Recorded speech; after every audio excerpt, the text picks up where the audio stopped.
Tornel, what's up? Well, since the room at the inn is empty, I check everyone's pockets to see where the freaking money is. Roll a sleight of hand check. Okay, fine, I'll pick pockets. Guys, we're slowly breaking Nathaniel. This is what I want. 26. 26. You successfully pick the pockets of all the man who is in there. And you come up with 1 gold. $1 gold. Sleight of hand was the worst investment. I'd say they should go beat up monsters like I did, but apparently I've irreparably damaged the ecosphere. So, oh man, if we something Captain Planet, is he gonna hate on me? And Kensu, what are you doing? Being an ass. Pretty much. Let's see. I'm gonna go check for more monsters because I still want that platinum mail. And Kensu wanders off out of town again. Zebu, roll a spot check as you're coming out of the fisherman's home. Spot check. I got 21. You see Kensu wandering out of town, weapon drawn, looking for action. Kensu, where are you going? I'm gonna go see if there's any monsters killed. You did that all day yesterday. I'm gonna do it all day today. It takes 2 hours. Not all day. I'll be back before lunch with monster meat. Shouldn't we do... Well, just keep an eye out for a fog lamp, will you? Fog lamp? Yeah. You can buy them at Home Depot. Actually, one of the towns... Aren't you the guy of fire? No, I'm wind. You're wind. We have a fire guy. He can make fire. Fire gives off light. Voila! Portable fog lamp. As you're having this conversation, a young man overhears you, comes over. Is it a young man with sharp features? No, he doesn't have sharp features. Actually, has sort of a smushed, flat kind of face. And he's I shall call him Doughy. Mismatched clothing. And he stumbles over to you, trips over a rock, and says, "I heard you talking about a fog lamp." That's right, Joey. Do you know where we might find one?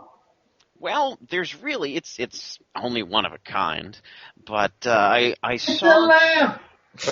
But it's a fog lamp. It's so much different. Completely different. How is it different? It's made out of fog. Tell me, Joey. Tell me how it's different. It's of unique design, and it's very bright. Pierces through the fog like it's not even there. Is it magic? Oh, I would assume so. Well, I'm magic. I would assume so. I mean, you look like one of those guards, but you don't talk like them. And he looks at the two of you, and he says, "Yeah, you don't look like the typical guards that come through here. But then again, we've sort of started to get friendly with them, you know.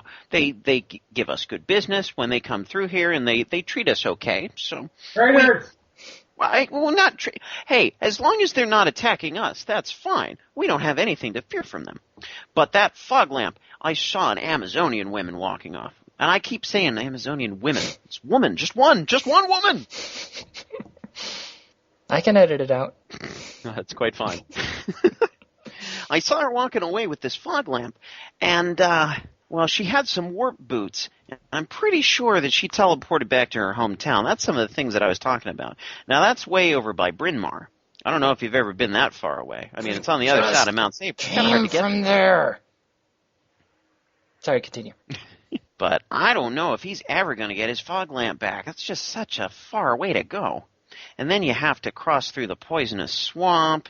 Not the really big poisonous swamp, just the little patch of poison goo that's there by the river. And, and actually you have to cross the river, too, and that's kind of tough. At least that's what I hear. I've never been out there myself. Don't we have a wise person in our group who can fly? Yes. We should make use of that person. Don't we also have a wise person who can teleport? I think that's me. Yes, you have been to Bryn Mawr, so you can teleport back there. You actually did not visit the Amazon village, or Amazones, and you could theoretically teleport back there and wander off. Oh, okay. Can he only teleport by himself? He can, for double the magic point cost, teleport other people. Could he borrow Asina's Sword of Water? He could. Although I think one of you has warp boots in reserve. It's not on me, but I think that one of us does. Check your inventories, folks. You know, it'll be next to that gold that you haven't been keeping track of. The second page of your character sheet, bottom left. It's probably Asina. Yeah, I think it's not me. Vangie, you have work boots. She got up to get chocolate. Getting an apple. Chocolate apple? Just take the work boots and do what you need to. Okay. Well, anyhow, I'm just saying that you have your teleportation magic. Asina can also go on her own using the warp boots. Yeah, that's what I'm saying, is that you've got the warp boots, so that's a freebie. Somebody can teleport if you want to go together. You've got somebody who can teleport other people if you don't want to go yourself, or if you want to bring the whole party or whatever. And you can also teleport yourself. You got plenty of magic points, and you got warp boots, so however you would like. Well, personally... Are the warp boots used up after one use, or...? Yes. Oh yeah, that's right, and then you'd have to get back. So you could either buy more warp boots, or pickpocket them. Well, see, before we do any of this, I'd like to go visit the castle. Okay. So, as you're all figuring that out, Zebu says, chill out, you guys, and wanders over to the palace, which, the door is locked. The front door is locked. Oh. And there's nobody around. There's nobody guarding the front door. The palace is just locked. Wait, hold on. Oh, I considered getting more points in open lock. Would this be possible to pick this lock? You could try it, but it looks like it may not just be locked. It might be barred on the inside. Let's try it anyway. I got 15. Nope, cannot unlock this thing. It is a big double door. Yikes. Well, I think I'm gonna... Burn through it! Burn through it! I'm not... Can I blow a tornado at it? You can try. Okay, I charge up to... do I want to spend level 3? Nah, whatever, I'm gonna give up and I'm just gonna go to the shop and I want to sell this giant chunk of gold that I have. Okay. You go to the pawn shop, and the soft-featured woman with that crazy big hair smiles at you, and she says, "Oh, hello! Come into my shop. Do you have something to sell? This is a pawn shop, after all." Yes, I do. I like your hair. It's very big. Thank you, but you can't sell it to me because I already have it. Oh, I was going to pickpocket that from you. Well, anyway, I have this very large chunk of gold that I found up on the mountain. I was hoping to get rich quick off of it. You know, I heard someone passing through here who said the exact same thing. Wow. So how much do you think I could get for this?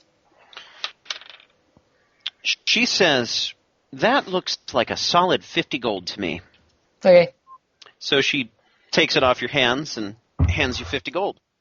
Okay. I relinquish control to the other characters. She smiles, takes it. I'm sorry, I'm still thinking, yes, your other characters take their money. However, they're all over the place now. Yes. So, have we resolved the situation with the warp boots and the teleporting? I don't know, what do we want to do with that? Isn't there a hidden passage behind the woman's hair? I asked the woman to step aside for a moment. Can you just turn, move a bit so I can see the rest of your hair? It's so beautiful. I wanna... She leans to the side. You find Jimmy Hoffa. So that's what happened to him. Do I perchance see a passage behind her? There's a passage to her bedroom. Oh. Can I go in there? You'll need to roll some pretty slick diplomacy checks. Not right now. Got business to do. All right. So you go out, and you find Tornel and Asina and Kensu, presumably standing around sort of in the middle of town, just sort of staring at each other, thinking about teleporting places, actually doing it. They've sort of gathered a crowd of people who are sort of staring at them, squinting their eyes, trying to figure out what they're actually doing. Oh, that's right. It wasn't in the pawn shop. It was in the building next to it, wasn't it? Yes, which nobody's explored. Okay, I'm good. I was just gonna say I want to go explore that. Let's do it together. I take his. Let's go. I take his hand and we frolic into the building. Merrily. Yeah. You find the front door is locked, but you find a little sign hanging from it that says, "Fortune teller wanted. Oh. Inquire within." Doesn't one of us have some kind of skill? I should have gotten points in knowledge future. Well, I would like to steal the fortune teller wanted sign. Okay, you take it. Yay. I'd like to go to the pawn shop and sell it to that girl. You go to the pawn shop, and she says, "Why, hello, how are you? Oh, great. It's nice to see you again." Hi, it's lovely to see you as well. I'd like to sell this to you. It's a sign. Seems rare, possibly magical. She looks at it, and she gives you a knowing grin, and she says, "I know, just because I'm a pawn shop, well, I'm not a pawn shop, but I run a pawn shop, though I feel like a pawn shop sometimes. I can't just buy everything and anything, at least not for very much. I know that you want a lot more gold. But you know what a good way is to get some gold? I heard that somebody was looking for a lot of money up on the mountain, that there's a way to get rich quick there." I wonder where she heard this information. Also, I appear to have found a photograph of you riding on someone's back. "Oh, would that's like my to- ex-husband." Would you like to purchase this from me? Oh, silent. Mm-hmm. She says, "No, thanks. I actually had forgotten I had that one. It's yours to keep if you want it." Okay. I have news of your ex-husband, if that's worth anything to you. "Really? Did he finally die of that horrible contagious rash that he had?" I'm afraid I can't give out any information for free. "That's okay. I never really cared for him much. Well, I mean, I did. We loved each other, and we had a very long, happy life with small children. But then he decided to go off and join the Imperials, and, well, things just changed after that." He's dead. You were supposed to charge her for that. Oh, I crap. love your subtlety. She says, "Well, that actually doesn't surprise me. I'm sure my children would be sad." Okay. Well, see you later. Well, thank you for sharing that information. Alright, so, are we going to find the fog lamp, or are we going to try to break into the palace? I'm going to go in that place we were looking before I stole the sign. Why we need this fog lamp so badly? To get on a boat that's not even going to take us to the place anyway. Don't we just ride a dolphin there? Eventually. Knowledge genre? So, are we breaking into this other building? Or... Yeah.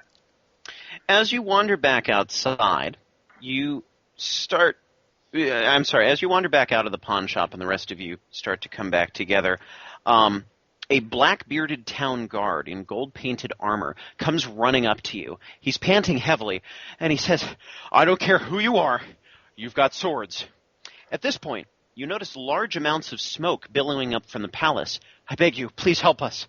We've been attacked," and he gestures at the burning palace, "by our own queen." No, not the queen. I'm sorry, sir. We're busy looking for a MacGuffin. The front doors, you can see it from where you're standing, the front doors of the palace are blown off their hinges by a large fireball, and you see an elegant, sinister woman emerge from the smoke. Dressed in the finest fabrics, the color of the ocean, and with cascading hair to match, the Queen of Portoa strides across the bridge with an ever-growing grin on her face. Yeah. 7 or 8 people have a queen. Who voted for her? Barely audibly, you can just barely hear it across the water. She says, "Now is the time, my children." All around you, you hear the unmistakable vroom of teleportation magic. As the townsfolk begin to pour out of their homes to see what the commotion is all about a dozen figures appear in their midst, all of them barely human. They look like people, or rather, the impression of people. Backs hunched, dirt-covered arms outstretched, boots and clothing almost melted into their skin, barely any semblance of a neck to tell where the head ends and the shoulders begin, and faces whose identifying features have all but been sandblasted away. These monsters were perhaps human at some point, but the scent of rotting decay emanating from them would further suggest that their former lives are long gone. They linger for a moment. They linger for a moment after they appear, swinging their heads in a slow, broad sweep of the area, taking everything in, despite the fact that they don't even seem to have eyeballs. And then they burrow into the ground, almost as though descending in an elevator. A pile of dirt, grass, and rocks is all that remains where they stood. Across the way, you hear a voice scream, "I just felt something move under me!" And then the screams of panic begin. We call them graboids. You now have shouting, screaming, panicky townfolk running around all over outside, and you've got the queen striding in a general direction, not paying attention to you quite yet, but striding in town toward the armor shop. And as she's walking around, she just flicks her wrist left and right, and these fireballs start launching out and lighting some of the buildings on fire. Dag, yo. Roll for initiative.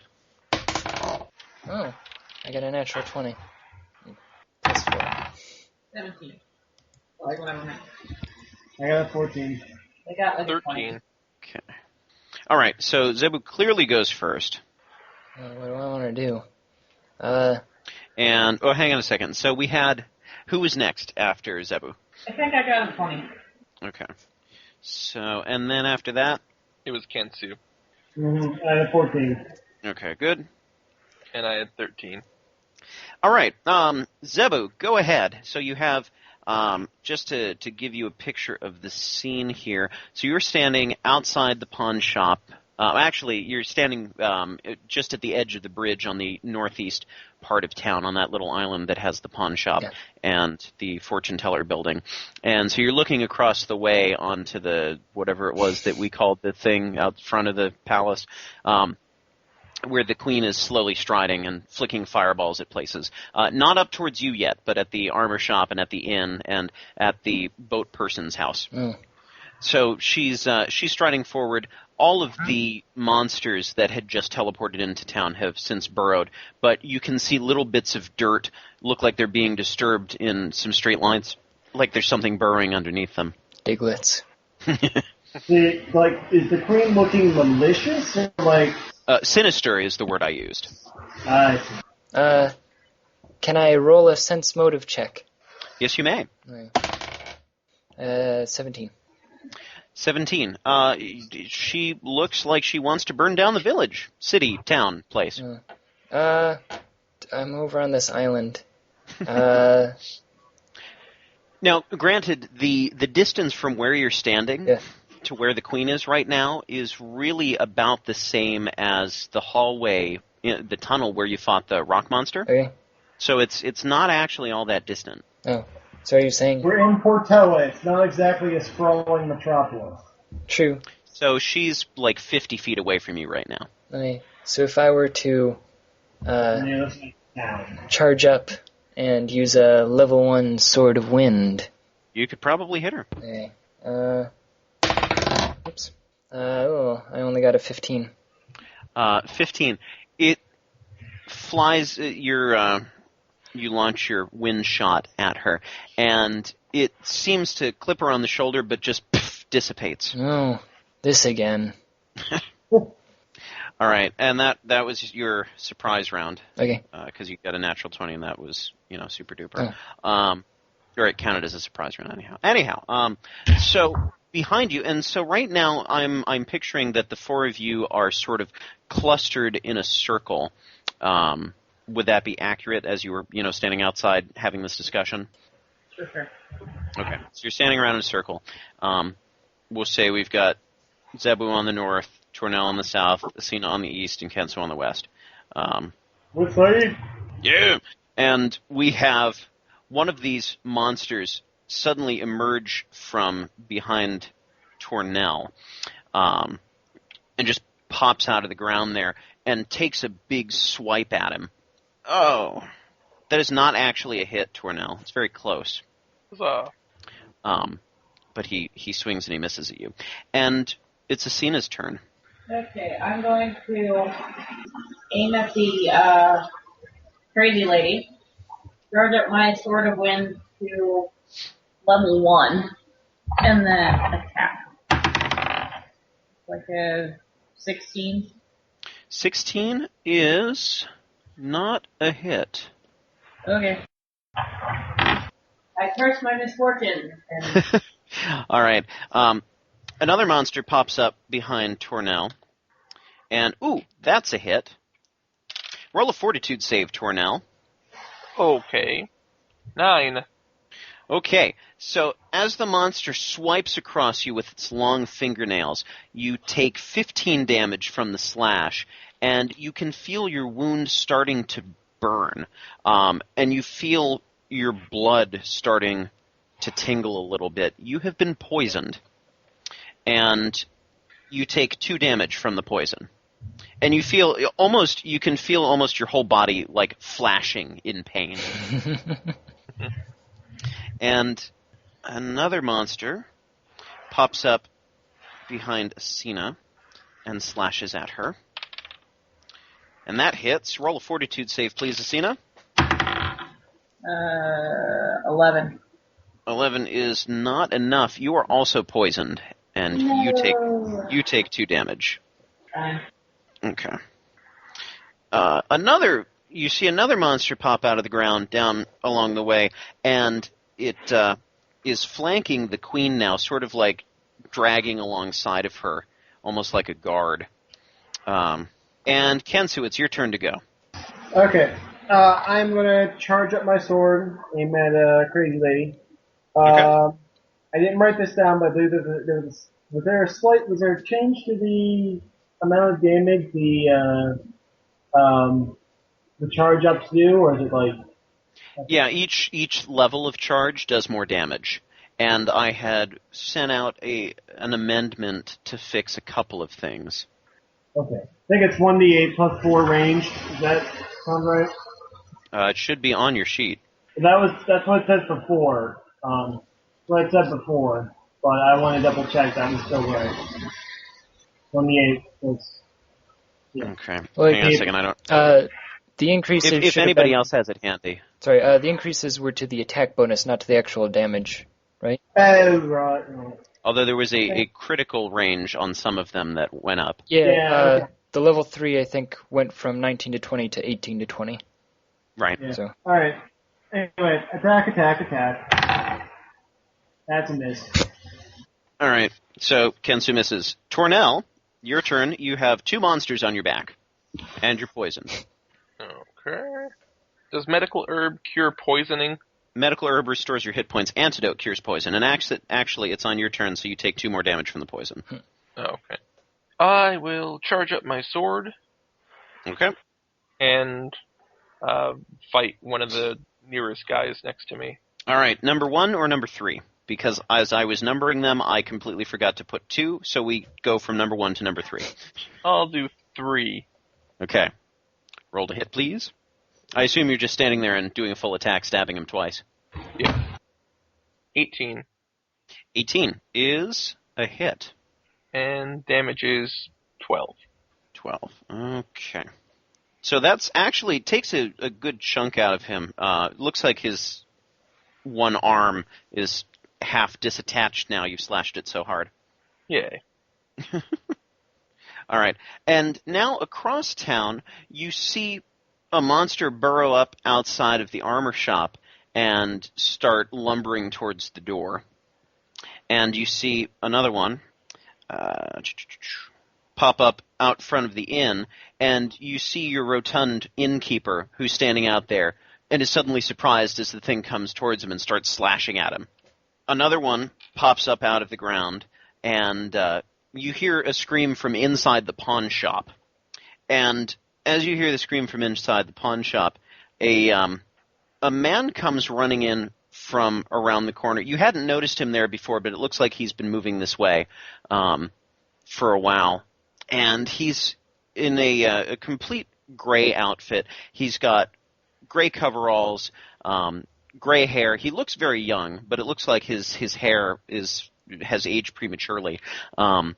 very serious look on his face, and he runs and he barges through the door, and you hear him saying, "It is not proper etiquette to touch a lady like that." And you hear some big thud inside. Yikes. And you continue to see more monsters popping up out of the ground. There's another one that pops out. You hear another scream on the other side towards the fisherman's hut, and you also see one pop out, another one flanking the innkeeper. And the queen takes a second and looks around and says, "Yes, now you will know the meaning of terror." Back to Zebu. Oh, can I yell at the queen?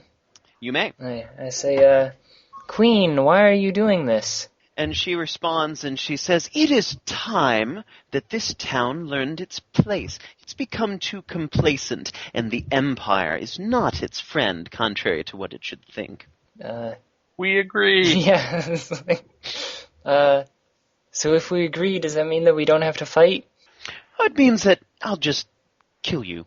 No, that's no fun. Your logic is flawed. Oh, okay. Okay, if I want to switch my sword to that other sword that I have, Yes. does that count as like a move action or something, or? You can draw a weapon as part of a move action and drop the sword you're currently carrying while you're doing that.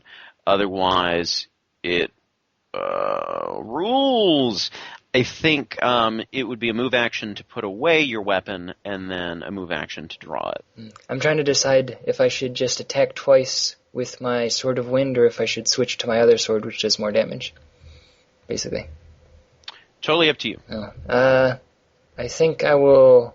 Well, like, basically, would I be able to make one attack if I switch swords? Or would that cost my full round? If you dropped the Sword of Wind on the ground and drew the weapon, then you could attack once with the new weapon. But you would also need to be standing close enough to one of the monsters to hit them, which you could draw the sword as part of your move action. So you would drop the Sword of Wind, you would draw the guard sword as part of your move action toward whichever one of the monsters you wanted to hit, and then you'd do your standard action to attack them. I think I'm just going to run up to one and hit it then. Okay. I guess I was assuming that I was close enough to the one that's attacking Tornel to hit it, but I guess not. You are not close enough. Again, you're in a circle and Tornel's opposite you. Oh, okay. And they're all standing behind him. Okay. Do I want to save Tornel or go see what's going on in the pawn shop? Poll the group. Group, what are you thinking? Pawn shop, pawn shop. Pawn shop, pawn shop. Okay, I'm gonna go into the pawn shop and see what's going on with that fine-haired lady. So you move around carefully so as not to provoke an attack of opportunity past the one monster that's hiding behind Asina. You move into the pawn shop, and you see the gray-haired guy doing some very interesting martial arts moves to, like, twist the neck of this monster and chop him in the side, sweep out his legs, that kind of thing. Wow. And meanwhile, you see the pawn shop proprietor standing against the wall. Her cheek is all bloody and she's bleeding.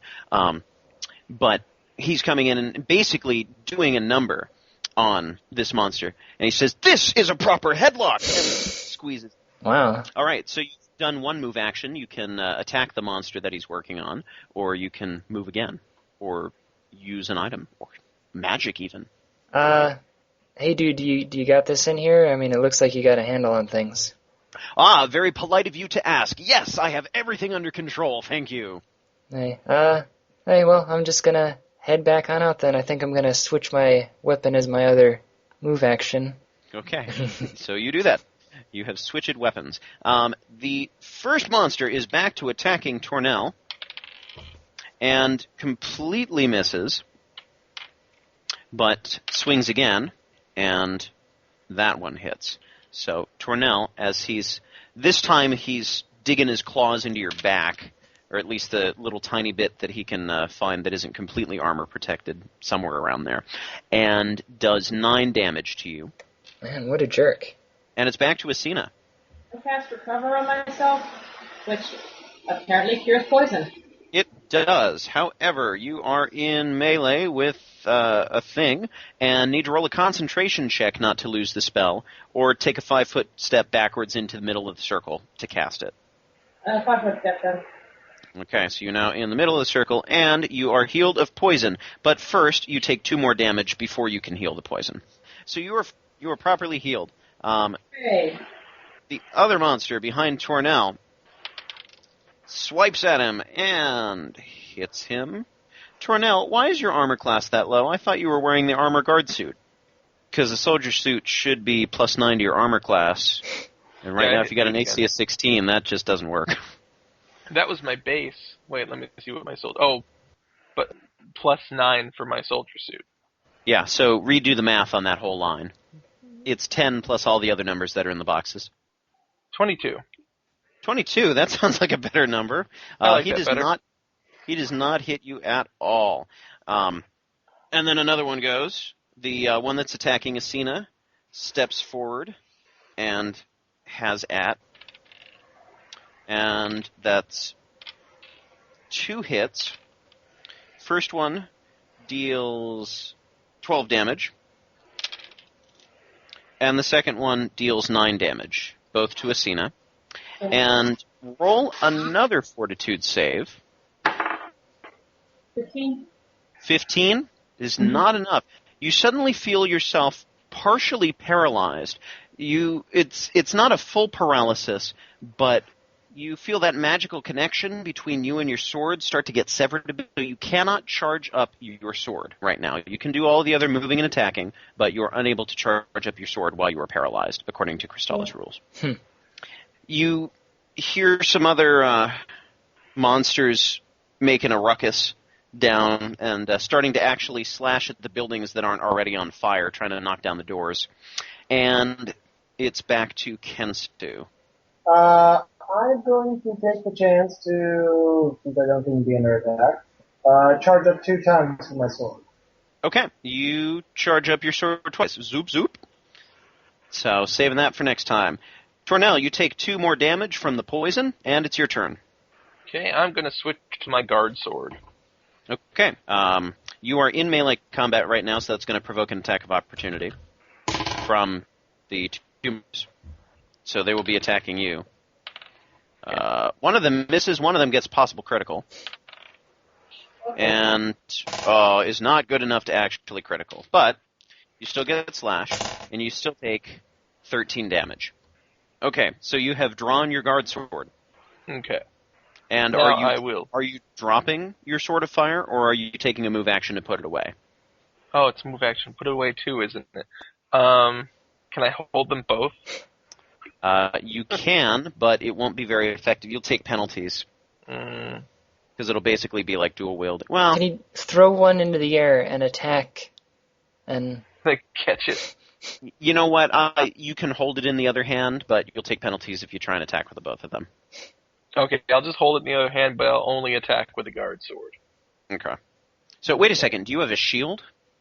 Oh, I don't think so. Do you have a shield bonus? Let me see. Yes, you have a shield. Stupid shield. You have a turtle shell carapace shield. So you cannot actually hold both. So you either drop the sword of fire on the ground or take your hold turns. Well, actually, I'll drop it on the ground. Okay, you drop the sword of fire on the ground. It weeps tears of flame as it goes from your hand. And do you want to attack with your shiny other sword? Heck yeah. Okay, roll a hit. That is 29. 29 is a hit. Roll for damage. And are you hitting 1 or 3? 3 is the already damaged one. 3. Okay. That's a 22. Dead! Describe its death, please. He turns into a bowl of spaghetti. That is not appropriate. Try again. He just explodes into ribbons of organs. Just ribbonous organs. Okay, he's done. That look like spaghetti. Getting there. Okay, so Tornel is done. You see the one monster starting to slash at the entrance to the armor shop, and he takes down the door, and you hear from inside the armor shop. And you also see the two that are attacking the one innkeeper who was so fond of you and gave you a free room. And they slash him and he falls over. Oh, no. And you hear a nice whop, crack, pow from inside the pawn shop. And you hear, "Oh, my hero!" A couple more monsters are wreaking havoc. Got another one of them out there. And you see another monster that's starting to pop up at the palace and march inside the palace. And it's now the queen's turn to go. The queen turns her attention to you and launches a web, just flicks her wrist, and this big spider web starts to grow and twist as it heads towards Kensu. And actually, Kensu, roll a reflex save, please. 23. 23 is a successful reflex save. As the web flies past you, you almost feel like your magic gets attracted to it and almost drains out of you. So whatever it was, you're glad you dodged it. And let's see. She also launches out a couple of fireballs at some of the townsfolk around her. There are now 4 townsfolk on fire. Actually, 3 townsfolk on fire. One of them is just doubly on fire because she got hit twice. And there's lots of screaming and panicking. You can see a couple of guards trying to mobilize and run out, but they're just so disorganized and don't actually know how to fight something like this. And it's back to Zebu. Can I make it all the way over to the innkeeper, or is that too far? The innkeeper? Yeah. Let's see. Like to hit a monster that is hitting the innkeeper. If I'll let you fudge it a little bit. If you charge, you can sort of like clip your shoulder on the corner of a building and hit one of the monsters with a melee attack. Okay, I will do that. Okay. And I rolled a 17 for my attack. 17, it's +2 because you're charging. Oh, okay, so I get 19? Yes, and that's a hit. So, stab the thing. I got a whole 5 points. 5 damage. Not too shabby. Not too fabulous. Yes. Not too shabby. All right, the first monster goes to smack Tornel again.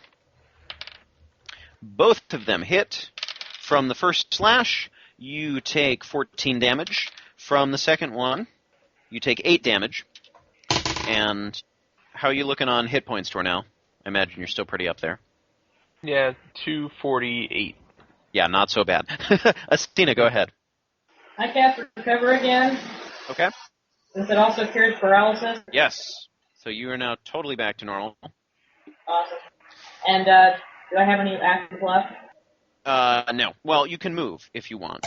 But you are still in melee with monster number 4, so you would need to provoke an attack of opportunity if you moved. Unless you wanted to tumble out. Can I start charging my sword for next turn, or does that require more? That is a move action, so you can do that. Okay, so I'll one charge for my sword. Okay. And you got another monster that lurches out of the ground and grips its hand around Kensu's leg. And digs its claws deep in. Ooh! Dealing 17 damage. And roll a fortitude save, Kensu. 22. Okay, you're good. You feel the wounds start to burn a little bit, but you managed to push it out.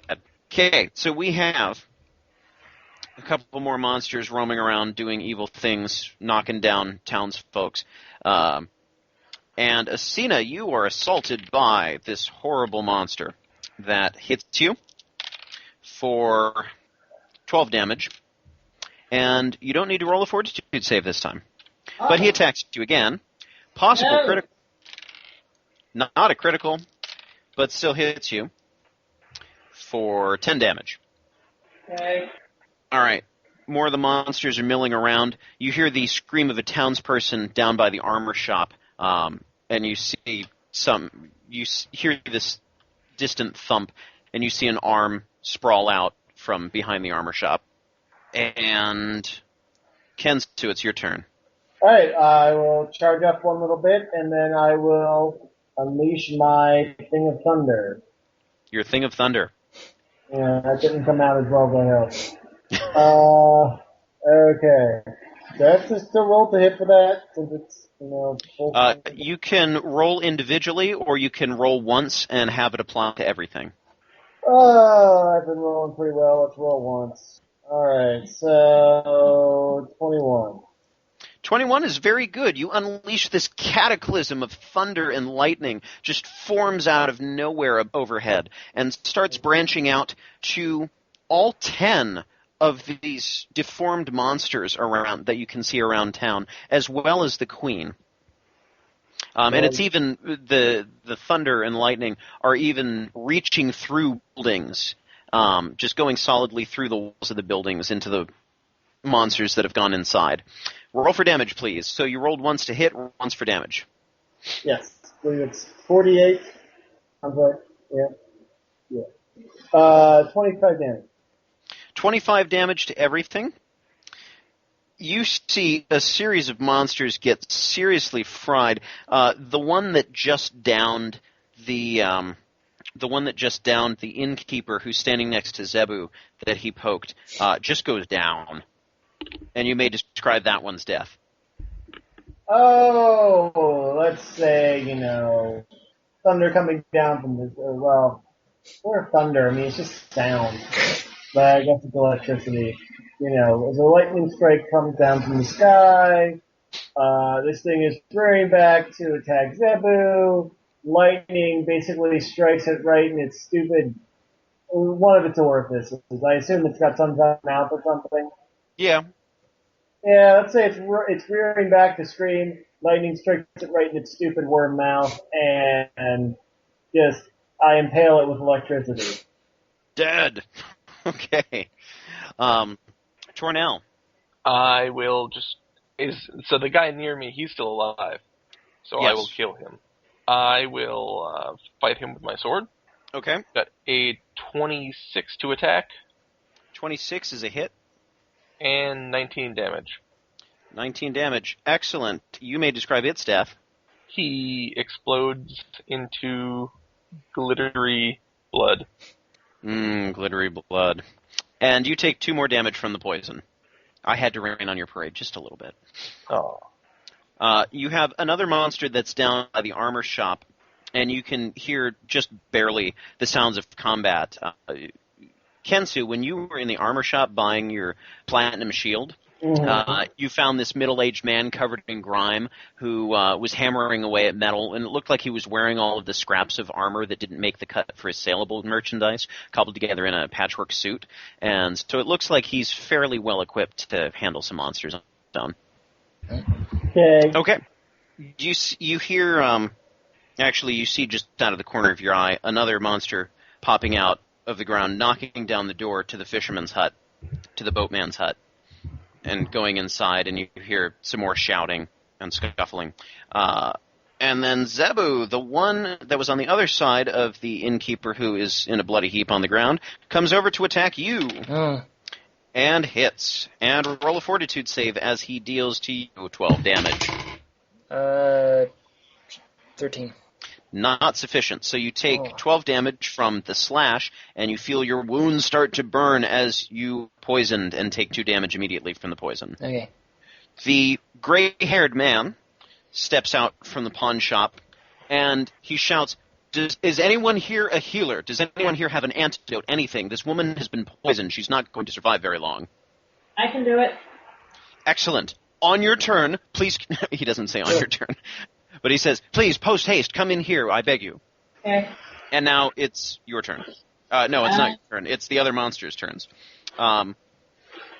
Another one of the villagers who's on fire gets slashed by one of the monsters and goes down. And you hear some more screaming and some more shouting, and you actually hear a shout of victory as one of the monsters goes down somewhere around the village, town, city, place.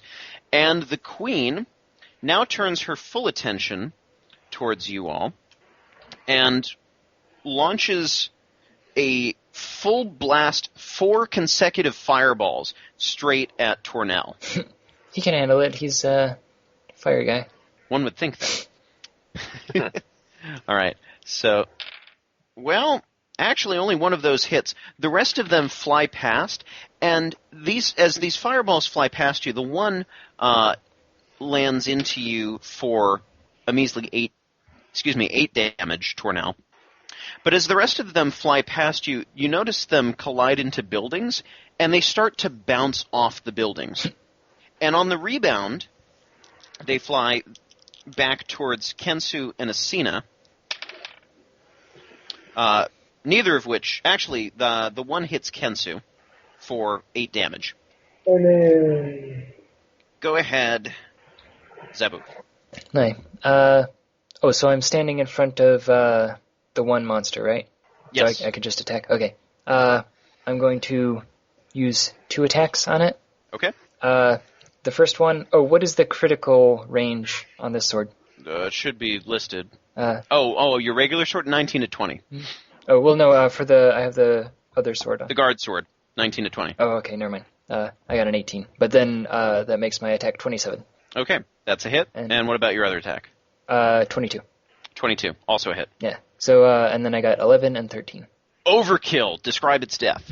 I slice it straight through top to bottom, and it stays together for a moment before splitting apart. Wonderful. Dead. So. Asina, go ahead.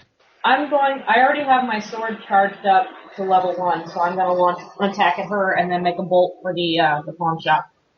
Okay. So, go ahead. 15. What's that? 15? I don't think 15, I have. 15 does not seem to be... For whatever reason, she seems to be agile enough to dodge some shots, but it looks almost like she's intentionally moving a little more leisurely, and she does not seem to even try to dodge out of the way and lets your shot hit her shoulder, and it just seems to scatter and absorb. All right, well, I make a break for the pawn shop. Okay, you're in the pawn shop, and you see the woman who's now slumped in a corner. She's holding her cheek as it's bleeding, and she looks up and she says, "Oh, thank goodness." More of the monsters are making a mess around town. Another one of the villagers on fire goes down, and you now hear some shouting from the direction of the man with the boat and his house. It's, let's see, back to Kensu. Who all is still left out here with me? So we've got one monster, and you've fried pretty heavily most of the monsters out here. You've got one monster behind Tornel. You've got the queen and the one monster that's standing there, sort of guarding her. You've got one of them roaming around town, hacking up the townsfolk. You've got another one that is in the fisherman's hut. You've got another one that's in the armor shop. You've got one that's wandering around beating up townspeople near Zebu. How close are the monsters to me? The closest monster to you is the one that's like 5-6 feet away, or actually like 10 feet away behind Tornel. But if you were looking at doing a level 1 charge-up shot, you could hit the one monster that's beating up townsfolk and the queen and the monster guarding the queen. Let's do 2 we'll just do 2 charges. Okay. So you charge up twice. Tornel, you take 2 damage from the poison. Go ahead. I'll fight the guy behind me. Okay. Roll to hit. Is 26 to hit. 26 to hit is a hit, yes. Roll for damage. And 19 damage. Very dead. Roll. Describe his death, too. I slice him across the neck, his body hits the ground, I grab him by the hair, shove my hand up his neck hole, and put on a puppet show for myself for the rest of my turn. I just never know where the line is with you people. More monster mayhem. You see a monster head go flying backwards dismembered out of the armor shop. That one's out of the picture. And the last of the burning villagers goes down. So you now have a couple of seemingly dead and crispy villagers all around, or townsfolk, or city folk, or people in place. And the gray-haired man is seeing that Asina is now rushing in, is now in the pawn shop taking care of things. So he starts to stride forward, and he says, "Come on now, we need to organize this. We have people dying all over town, and you're standing around here in a circle. Please, come with me. We have a rescue effort that we need to mount. There are people who are actually on fire that we need to put them out or shout at them to jump in the lake.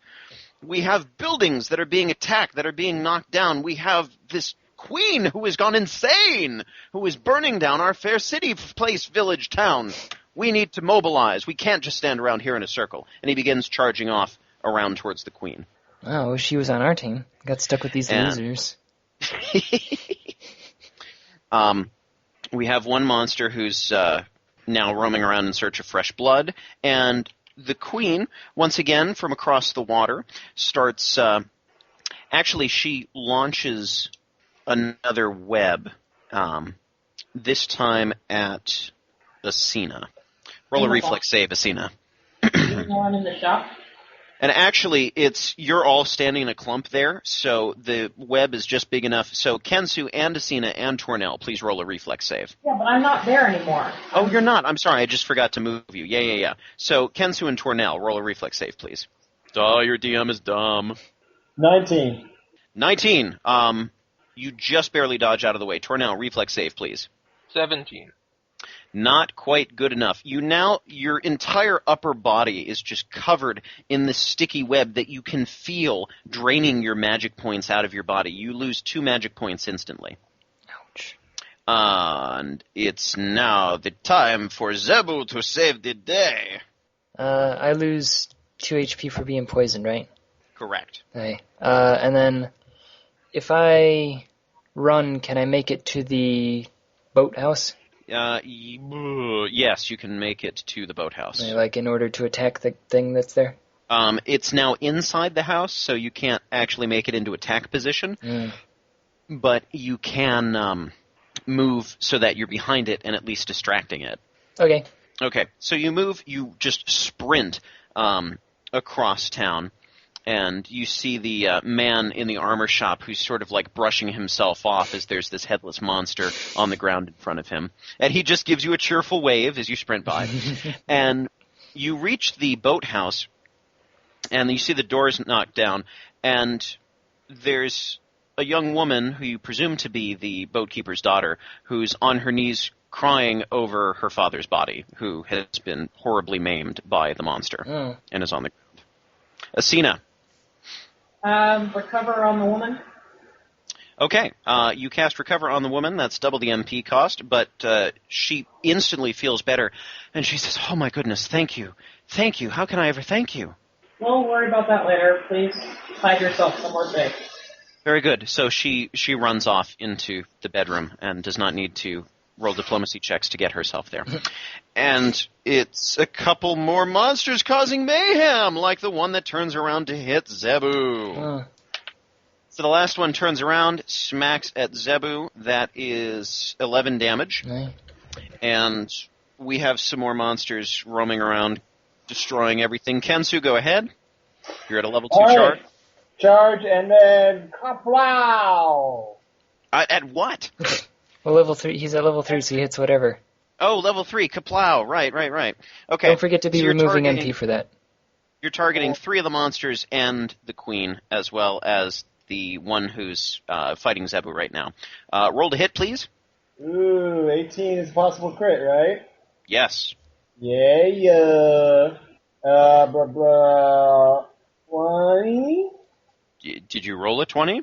Oh, no, you got it. Haha, yes, that is a critical, with your level 3 Sword of Exploding Thunder and Lightning. Yeah. Let's see, that's 8d8 plus 8. Excessive overkill. You may describe the death of every one of the monsters in the town. 57 damage to earth the thing. Yeah, you may describe the explosively excessive death of every monster in the town. So I transform into a giant avatar of lightning and thunder, and with one great bellow, I speak the word that will end the world someday. And it's just a mini version of the word that will end the world. And I blow them all to smithereens. They all explode and are blown to smithereens. And standing there is the queen, and she just seems to soak up and absorb all of that lightning. And as she's absorbing that power, you can see... As she's absorbing that power, you can see her disguise start to burn away. And standing beneath is not actually the queen, but it is one of your formerly trusted friends, Sabera, the sorceress. Ooh, lame, Sabera.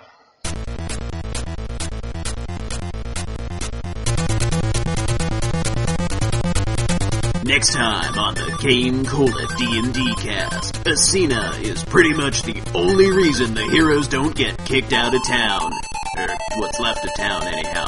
Be there!